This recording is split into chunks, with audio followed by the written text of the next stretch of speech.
Today's fireside chat is called Lost and Found. I know that seems like a weird title, but stay with me and I will tell you why I picked that, or at least tell you the story that goes along with it. One of my favorite parables that Jesus told is the parable of the lost sheep. So there's 100 sheep, and one has gone missing, and the shepherd has gone in search of it. He left the other 99 to go and find this one sheep. And when he found it, he was not angry. He was thankful it was okay. Because remember in the story, he picks it up, brings it close to him, and he goes back to where the others were. And all of his friends that knew he had lost the one were rejoicing with him because he had found it.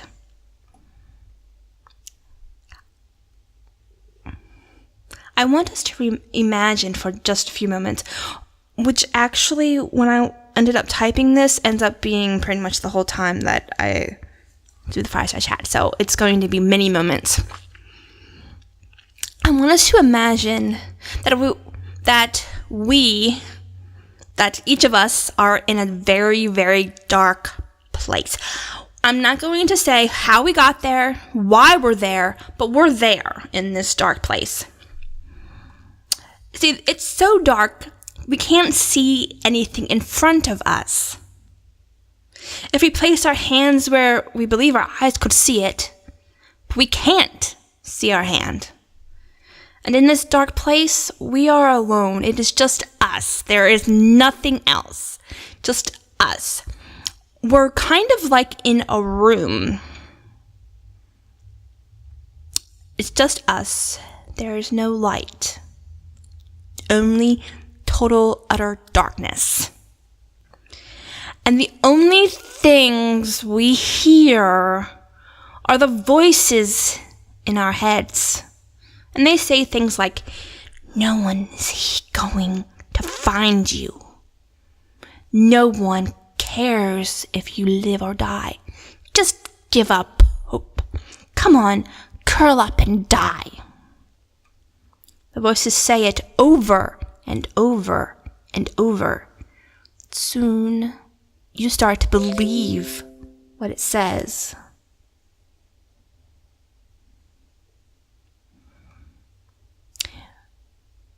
You start to think there is no hope.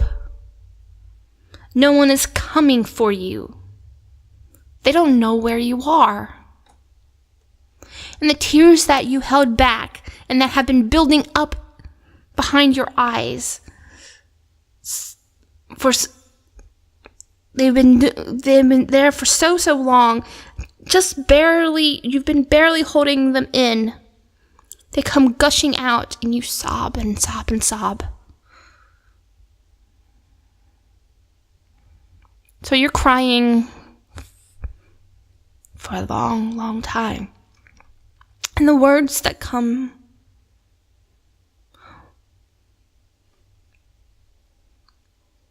you say out loud, why would anyone want me?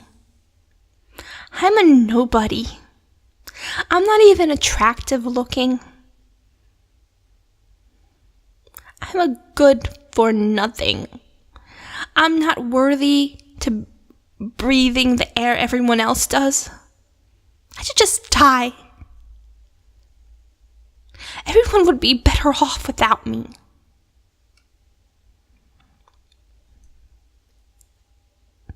And you've said these words out loud. And you've started to believe them, and maybe even more than that, you are believing them. You try to cover yourself up with your arms, and you huddle against the damp wall. You have forgotten what it feels like to be hungry and thirsty. You've gone past those. When you lick your lips, they are chapped and bleeding. who whimpered like a puppy, who's lost and needs its owner. But who would come? Who would save you? You're so far gone. I'm thinking about it. How long have you been in this place? Hours? Days? Weeks? Maybe years? Time goes by, but you don't know the length of it. There is no sunlight in this darkness, so you don't know when the days come and when they go. There is no food, there is no water. There's no one, there's nothing. Only you.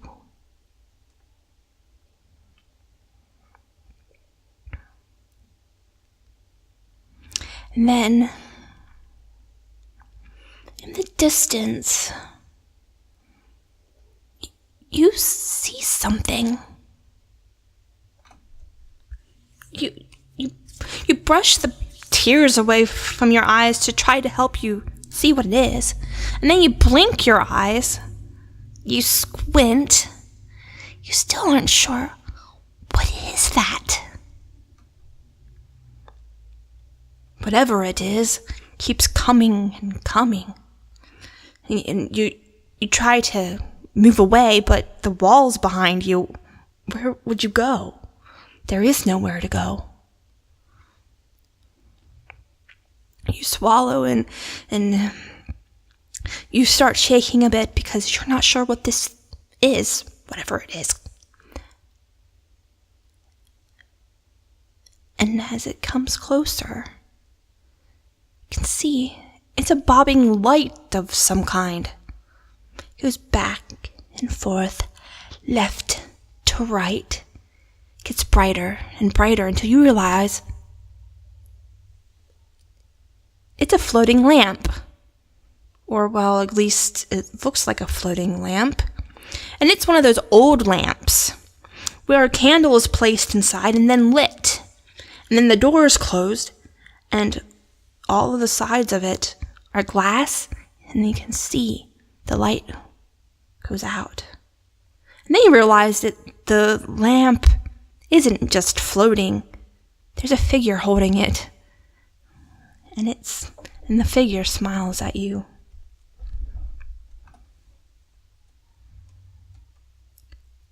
Who are you? You ask. Who do you think I am? Don't you know it is rude to answer a question with a question? You say. And yes, you're being a sassy pants to whomever this figure is. They laugh. I like you. Who are you? You ask again. I have been searching for you for a while. Now you don't answer the correct question. I didn't even ask that question. They laugh again. What is with this figure person? They say, why don't we get you out of here first? You sigh and agree, even though you still aren't sure who this person is. Can you even trust this figure, whoever they are? They lead you out of the darkness, and slowly you venture into the light. When you turn to look at them, you gasp, pointing at them and trying to speak, but the words do not come out. What is it? They smile knowingly. Do you know who I am? You nod. You're the shepherd. And you, my little one, are my sheep. You were lost, but now are found. Come, let's go home.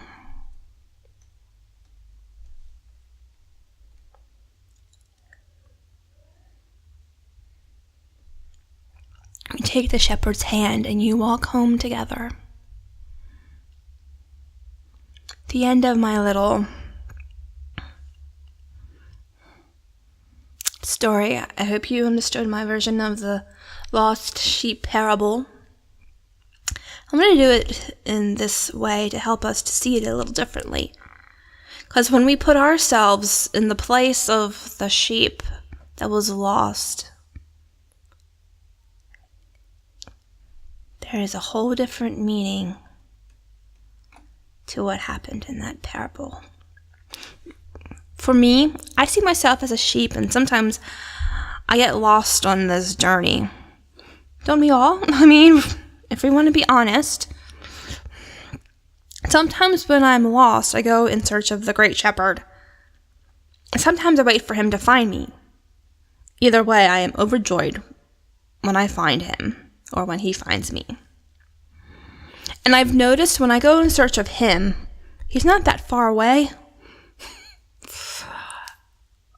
When he comes in search of me, sometimes it feels like it takes him forever to find me. And it's not because of anything he does. It's all because I get myself really, really lost. And it's almost like I don't want to be found. Because I get myself I just wallow in self-pity and self-doubt and all these different things. And I think he's sometimes like trying to get my attention. I'm over here. I am right here. Just take 2 or 3 steps and you will find me. But I end up going in the other direction and I get myself even more lost than I was before. I think I'm in a labyrinth. Have you ever felt that way? Have you ever felt like you're in a labyrinth? You're so lost like that. And you don't know if you're ever going to get out.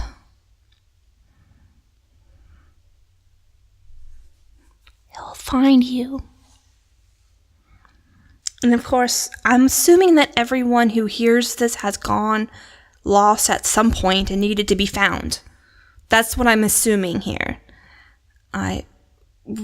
We need to remind ourselves that what the voices tell us is not always true. What we hear when we're alone, or even when we're with people, but the voices that tell us things, they're not always true. Sometimes the voices say good things, and sometimes they say horrible things. We need to decipher between the two. We need to be aware of what we believe, if it's true or not. Remember the voice of the great shepherd. His voice will always speak the truth, and we should be able to discern if it's his voice or not that we're hearing. Like I said before, have you noticed the great shepherd in the parable, and also in my version of the parable, does not get angry at the sheep. He is just so glad he has found them and that they are safe, even if they are starving and thirsty and cold. See, his sheep are precious to him. He looks at us with love and care. He knows sometimes what we do puts us on the wrong path, but he shepherds us back. I am not saying he does not control us. So he's not like a puppeteer, puppet or marionette or however you say it. He's not controlling us. We are not his puppets. But he guides our way. He'll say, oh, don't go that way. And it's our choice if we go the way he wants us to go, or if we go off some other way. Or 10,000 different ways. See, this is how we know he is who he says he is. The great shepherd. Remember, a shepherd has some things that he helps guide his sheep on the right path, on the right direction. So we want to make sure, remind ourselves that Jesus has those same things too at his disposal. That's why we call him the Great Shepherd. I know this might have been a little short, and that's okay, because maybe we have a lot of altar call time, or maybe just when we get to the fellowship time, we have some time to talk, if you like. But I hope you got something out of it. So right now is the altar call. Okay, so the altar call is as follows, and as always, I say get to where you're comfortable. Go to wherever you need to go to pray. Of course, you're always welcome to come up to the altar and pray here. All I really want you to do is to thank him for his love and care. Thank him for his shepherding. Thank him for finding you when you were lost. And maybe there are some people that you know who are lost. Ask him, ask God to find them for you. Ask him to tell you what you need to do to help in the situation. Because sometimes he'll use us to find those that are lost. He's cool like that.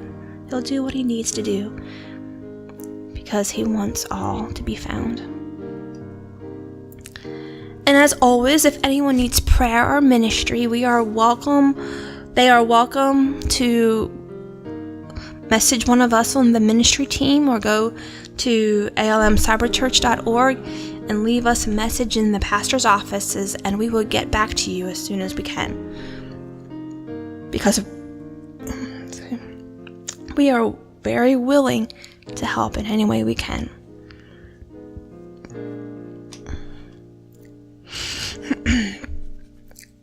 You are free to go when you need to do so. But I hope that you will stay for our fellowship time after the prayer and ministry time here. The fellowship time is in the room up the stairs to your left. And like I said, all are welcome to attend. And we have lots of fun. We just talk about all kinds of different things.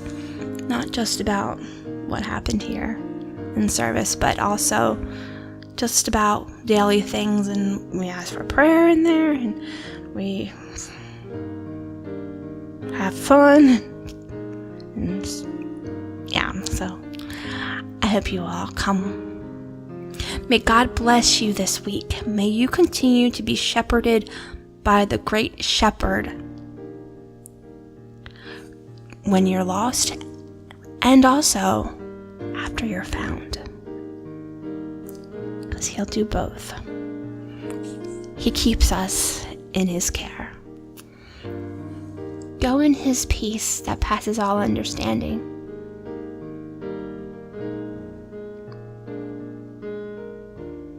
God bless you, my friends.